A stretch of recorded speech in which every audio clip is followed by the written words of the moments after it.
Um absurdo que eu queria que você entrasse no Capa Branca. E uma das histórias é a história do Walter. Exato. Né? Que ele, depois que recebeu alta, ele primeiro foi atendente de enfermagem, entrou lá em 1972, fez prova lá, prestou concurso público e foi aprovado para trabalhar como atendente de enfermagem, numa época em que o Juqueri, segundo números oficiais, tinha 18 mil pacientes, num local que comportaria 9 mil. Que já é um número... Nossa! Né? Que não dá nem pra gente imaginar. Não, como cuida de 9 mil, 18 mil? 9 mil já é um absurdo, né? Ele conta pra mim, está no livro também, às vezes ele tinha a impressão de estar cuidando ao mesmo tempo de 50, 100 pacientes. E ele não tinha estudado enfermagem antes. Ele aprendeu tudo lá no dia a dia. E qual era o dia a dia? Calma aí. Ele foi nesse centro psiquiátrico nem básico de enfermagem? Não, porque ele não tinha completado lá o que a gente chamou de ensino médio, né? Que seria na época o colegial. Na saúde... É, porque era um funcionário mais para contenção, né? E sem preparo nenhum. Nenhum, o preparo foi lá no dia a dia. Jogou na cova dos leões. Né? Ó, já pulando para outro livro é o José da Conceição, que por acaso é primo do Walter. Ele entrou um pouquinho antes no Juqueri, entrou em 1970, 2 anos antes. Também fez a prova, estudou, passou e foi trabalhar de atendente de enfermagem também. Só que o Walter, ele foi para uma das clínicas masculinas do hospital. Tinham as clínicas, tinham as colônias que iam se espalhando, não só por Franco da Rocha, o município, mas por Francisco Morato, Caieiras. Qual a diferença da clínica, da colônia? A clínica é o núcleo central. Eram 4 clínicas masculinas, 4 femininas. Lá em 1898, o Dr. Franco da Rocha criou o Juqueri com 800 leitos, que até para hoje já é um número complicado, né? E aí isso foi crescendo, foi como se fosse um espiral, né? Tinha aquele núcleo central e aí as colônias foram crescendo ao redor, né? Tinha algumas que eram colônias agrícolas e quanto mais longe a colônia, pior era para o paciente. Era assim, eram as colônias que chamavam de fim da picada, porque o sujeito não tinha mais jeito, sabe? Tava já no fim. Então ele ficava lá até morrer mesmo, né? Deixava apodrecer lá. E os funcionários que não eram tão bem vistos também por várias questões iam para essas colônias afastadas.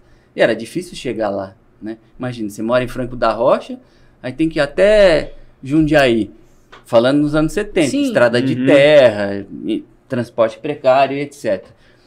Então, retomando, o Walter foi para uma das clínicas masculinas. O Zé da Conceição foi para o manicômio judiciário, que faz parte desse complexo. O manicômio judiciário... resumindo bem o que ele era a prisão, porque ele recebia os criminosos que não podiam ir para um presídio comum, porque eles iam a julgamento, e aí passavam por um psiquiatra e viam que eles tinham um problema psiquiátrico. Então eles precisavam de tratamento e cumprir a pena também. Então era uma prisão com um ingrediente a mais. Assim. O José da Conceição, do Cinzas do Juqueri, ele trabalhou 18 anos no manicômio judiciário. Uau. Primeiro no manicômio judiciário. O Walter foi o contrário, ele trabalhava na clínica masculina, em uma das clínicas masculinas, e foi transferido para o manicômio judiciário. Chegando no manicômio judiciário, ele estranhou muito a realidade, porque assim, ele estava acostumado a lidar com aqueles pacientes que passavam o dia inteiro medicados, muitos ficavam prostrados num canto, no meio da própria sujeira, né? Alguns andavam nus, outros... Era muito difícil a questão de banho lá também, né? Imagina um tantão de paciente. Eu não visualizo, 18 mil pessoas é uma cidade, se você parar pra pensar. A gente foi dar palestra numa cidade em Santa Catarina que tinha 18 mil habitantes. Como você cuida de 18 mil pessoas com problemas mentais? Eu corro a São Silvestre todo ano. A Avenida Paulista, isso dá para contar exatamente, porque tem o número de inscrições. Tem 30 mil inscritos na Avenida Paulista. É como se pegasse uma parte daquelas pessoas lá e jogasse num local afastado de São Paulo. Essa não tem, assim, nem matematicamente dá para você dar banho diário em 18 mil pessoas? Pois é. Alimentar 18 mil pessoas. Higiene de um lugar que é um hospital também deve ser... Nossa, que triste. Aí o Walter, o que começou a minar a sanidade dele foi eu vejo como um desvio de função. Você está trabalhando de enfermeiro, apesar de todas as dificuldades, e depois você vai trabalhar de carcereiro. Porque o que ele fazia? Abria e fechava portão de acesso aos corredores, aos pátios, né? Abria e fechava os dormitórios, que tinham grades, entrava para limpar a cela daqueles internos que ficavam trancafiados 24 horas por dia, 7 dias por semana, porque eram extremamente perigosos. E tinha o risco de rebelião, porque o interno lá, eu sempre confundo paciente com interno, porque tem essa distinção, né? Mas ele tinha que cumprir a pena e antes de sair, ele passava por uma avaliação psiquiátrica. Aí se o psiquiatra falasse, essa pessoa não tem condição de sair, ficava lá mais tempo. Eram os repiques, né? E aí, claro, isso daí, se numa cadeia já é complicado, imagina no manicômio judiciário, que hoje chama hospital, de tratamento e custódia. Ele é administrado pela Secretaria de Segurança Pública, né? Secretaria de Administração Penitenciária. Tanto que hoje não daria para o Walter ter essa mobilidade, né? Sair do hospital e ir para o manicômio. Embora hoje se chame hospital. Mas ele foi, porque não era todo mundo, quase ninguém queria trabalhar no manicômio. Com certeza. Então tinha aquela questão de política interna, de funcionário com superior, mandaram ele para lá. Ele foi obrigado aí. Falou, hoje você vai trabalhar lá. E ia ficar. Aí ele começou a faltar, começou a tomar advertência. Ele insistia, né, em pedir para voltar para as clínicas. Só que não falavam, não ouviam, né? Não, imagina o seu não psicológico ouviam, falava, não vai, não sei o quê. Aí chegou um ponto que o prontuário dele estava tão manchado que aí um administrador olhou e falou, o que está acontecendo aqui? Ele falou, eu tô querendo voltar para o hospital e você não me manda de volta. Aí ele voltou para o hospital, só que não o colocavam para tratar os pacientes. Colocavam para cortar grama, pintar parede, sabe? Aí que ele tava ruim, que piorou mesmo, né? Ele entrou tipo numa depressão. Tem um episódio que ilustra isso, né? Seria meio que a gota d'água de tudo isso. Que ele um dia chegou em casa à noite, ligou a TV. Não uma TV assim, né? Com alta resolução e tal. Uma TV pequenininha, 14 polegadas, preto e branco. Uma sintonia horrível de qualquer coisa. Viu um filme em que os presos de uma cadeia, provavelmente nos Estados Unidos, se rebelaram e mataram todo mundo. Funcionário, diretor, etc. E ele via os rostos dos detentos, dos atores desse filme, e parecia com aqueles que ele via no dia a dia. Claro, psicologicamente abalado. Ele já estava passando, tendo atendimento de um psiquiatra. O psiquiatra falou, olha, eu vou te acompanhar, você tem que se internar para se tratar, porque senão você vai perder teu salário aqui, você vai ser exonerado. Ele não vê outra alternativa a não ser se internar. E aí todo paciente, seja funcionário ou qualquer pessoa que chegava lá, a família podia levar ou era recolhido da rua, ficava num isolamento, numa cela mesmo, num prédio que chama Rotunda. Tá lá até hoje em pé, dá pra... Ele guarda o acervo daquilo que sobrou do Juqueri, né? Sim. Documento, peça de laboratório, né? Tem até a máquina do eletrochoque lá, da época, tudo. É possível até visitar, assim, tem que formar um grupo lá, liga na administração, eu já visitei uma vez. Pesado ainda. Aí você fica nessa situação, você chega lá identificado, fica nessa situação de isolamento por um tempo, que não dá pra saber quanto tempo é. É isso que eu ia perguntar, que tempo? Não dá pra saber. Você perde a noção do que é dia, do que é noite, né? Ele ainda tinha uma vantagem inicial. Mesmo sendo funcionário, foi tratar com ele sabia no começo, mas depois você tá num lugar que não tem... A única comunicação com o mundo exterior é uma janelinha na porta que abria para que ele pegasse a refeição. Gente. E aí no começo ele sabia o que era dia, o que era noite, por conta dessa movimentação, mas depois isso aí é tortura. Totalmente a noção. Exatamente. Isso é tortura. Tem até uma técnica de tortura que os caras fazem que é a sala branca, que só deixa a pessoa lá na sala branca. Até o Big Brother usa isso lá pra aquela prova, que é torturante. Você ficar num lugar sem informação de tempo, sem informação visual, sem nada. É só a gente pensar que há uns 2, 3 anos mais ou menos, a gente passou por um período de isolamento que não foi nada fácil. Porém, a gente tinha o quê? Tinha internet, tinha telefone, tinha televisão, TV, tinha... A gente podia olhar o céu. Podia. Era ruim, imagina não ter isso, como era pior. Agora eu tô tentando ensinar, pra que isso? A pessoa... Pra estabelecer diziam que era pra estabelecer um diagnóstico. Ninguém sai normal depois disso, mas gente. Você já tá ruim, você piora, né? Você fica isolado. E aí ele ficou nesse período, que pode ter sido 1 mês, 2, 15 dias, sei lá. Nossa, ele foi perdeu. Pro pátio, e aí falou, eu sou funcionário aqui, eu tô procurando meu psiquiatra. Ele falou, você é funcionário como? Não, eu sou funcionário. Não, você tá com uniforme de louco. E o uniforme era o mesmo para todo mundo. Meu Deus. Era uma camisa de algodão cru, assim, uma calça também de algodão, mesmo tamanho para todo mundo, você podia ser alto, baixo, magro ou gordo. Calça 35, 42, era o mesmo tamanho de sandália de borracha. E os homens não recebiam roupa íntima. Que horror! Iam pra lá. E eles tinham o cabelo raspado também. E o Walter, um pouquinho de tempo depois, teve os dentes arrancados praticamente sem anestesia. Né? Os dentes arrancados? Por que arrancaram os dentes dele? Tem várias explicações. O dele foi porque ele, nessa de insistir que ele era funcionário, ele apanhava, né? Porque ninguém acreditava nele. Eu achei estranho quando ele falou isso a primeira vez pra mim.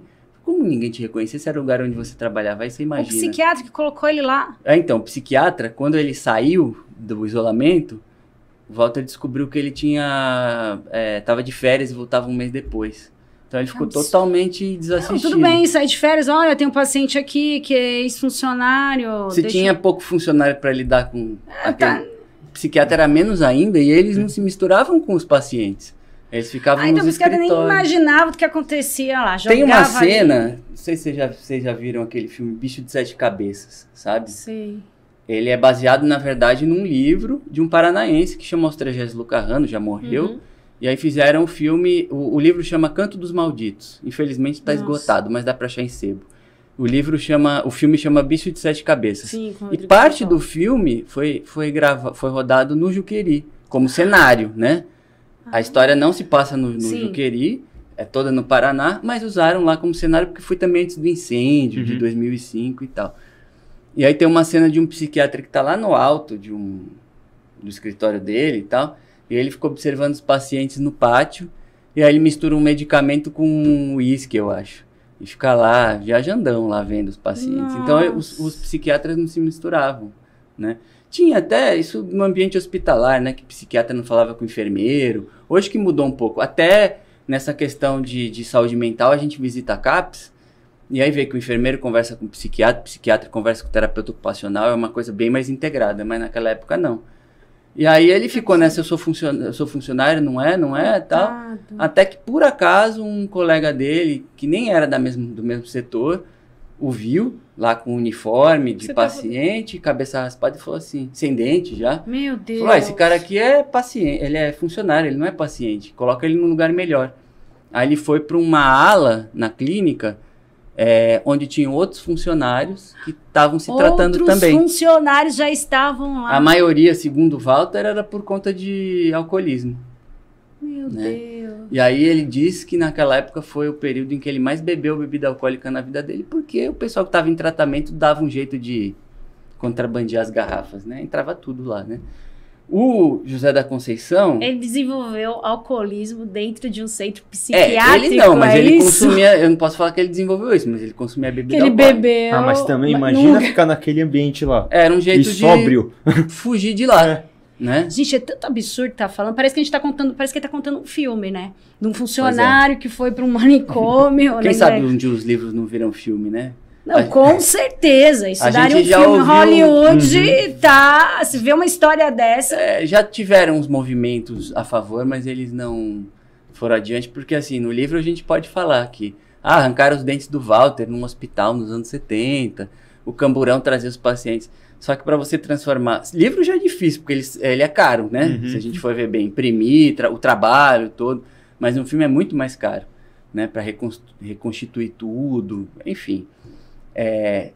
a história do José da Conceição se cruza com a do Walter, não só pelo fato deles serem primos, né, e morarem na mesma cidade, mas o José da Conceição entrou lá em 1970, 2 anos antes do Walter, prestou o concurso, passou, foi trabalhar no manicômio judiciário e ficou 18 anos. Nossa. E ele se acostumou com a realidade do manicômio, tanto que ele pediu transferência para trabalhar nas clínicas e foi estudar enfermagem, na verdade, orientado por um interno. Ele falava assim, o interno, para você crescer no sistema aqui, você tem que estudar enfermagem, senão você vai ficar a vida inteira aqui abrindo e fechando portão, tomando conta de preso, separando briga, com medo de rebelião e tal.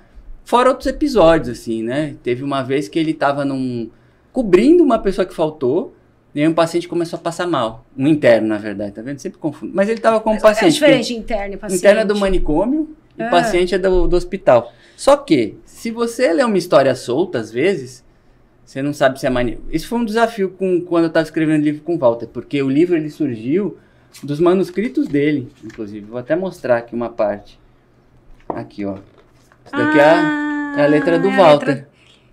O José trabalhou dessa mesma forma. Ele fez tudo à mão e a gente foi conversando, eu fui entrevistando e aparando as arestas, né? Lapidando as joias, né? Posso falar assim, né?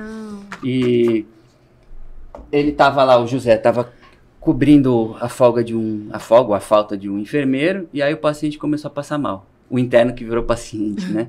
Ele tava com uma crise de asma brutal, e aí ele não conseguia falar, não conseguia respirar, já tava ficando roxo, aí ele apontou para uma ampola, falou, você tem que aplicar em mim essa ampola e tal.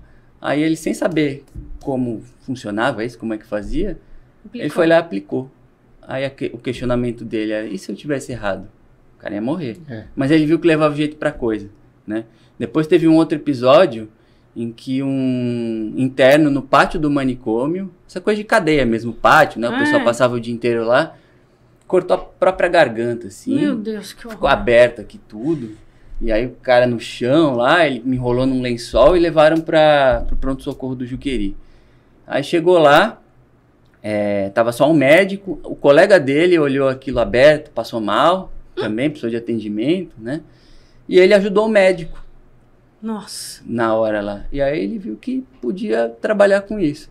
Só que teve um problema grande, assim. Ele já queria sair do manicômio e para ir pro hospital ele queria já ir como técnico de enfermagem, né? Sim. E tinha uma escola de enfermagem dentro do Juqueri, na casa onde era a residência dos diretores. Que hoje essa casa é um museu. O Museu Osório César, que foi um dos diretores do Juqueri. E ele tem até uma similaridade com a Anísio da Silveira. Porque ele acreditava que a arte era terapêutica. Sim. Também. Não foi muito bem visto na época por conta disso, né? Absurdo. Por várias razões. Melhor era deixar a pessoa jogar lá numa sala, reclusa. Não, tinha questão de medicação. Arrancar os dentes. Não, tinha questão de medicação, dos tratamentos que eram rentáveis para alguém, né? Sempre isso. Quando mercantiliza a saúde, né? Ganha quem vende e perde quem recebe, né? Mas isso aí foi mais ou menos no começo da psiquiatria aqui no Brasil, né? Foi por um bom tempo, né? Porque assim, se a gente pensar, isso foi ao longo do século XX quase que inteiro, né? Na verdade. E aí o José queria estudar enfermagem no Juqueri. Aí a gente pensa assim, bom, você trabalha numa empresa? Vão me capacitar para que eu cuide melhor daquilo da função que eu desempenho. Era difícil pra caramba conseguir uma vaga lá, porque a direção do Juqueri já naquela época, segundo o José, falava, bom, o pessoal vai estudar enfermagem aqui e vai pro serviço privado, vai para um hospital particular para ganhar mais. Então vamos usar isso aqui de trampolim para sair. Podia. Eles não queriam capacitar os então abriam vaga pro pessoal de fora, mais vaga pro pessoal de fora do que pro pessoal de dentro. Que absurdo. Aí ele ficou perseguindo isso por um tempão, até que em 1988, ele conseguiu estudar, se formou e foi para uma clínica. Só que ele entrou lá, meio que com o Walter, no período de superlotação. Em 1988, o Juqueri já estava em processo de desativação, ou como ele fala, de desmonte, porque os pacientes já estavam sendo transferidos, aqueles 18 mil já não eram mais 18 mil, né? O número foi diminuindo ao longo do tempo, mas... Já tinha explodido essas barbáries ou não? Até em 88 tudo era normal, ninguém sabia de nada. Acho que até sabia, mas ninguém enxergava isso, né? Tinha... eu falei desse documentário, né, do Globoplay. Tem uma reportagem do Fantástico acho que é de 82, 83, que mostra o que acontecia lá, mas... Pessoal, né? Normal. Essa realidade está distante de mim, então... o Goulart de Andrade foi lá em 88, acho, 89, mais ou menos. Fez um puta programa, assim, e passou batido, né? E ninguém olhou e falou, meu Deus, que absurdo, o que está acontecendo? É complicado, né? A gente normaliza as situações, né? Normaliza as coisas, né?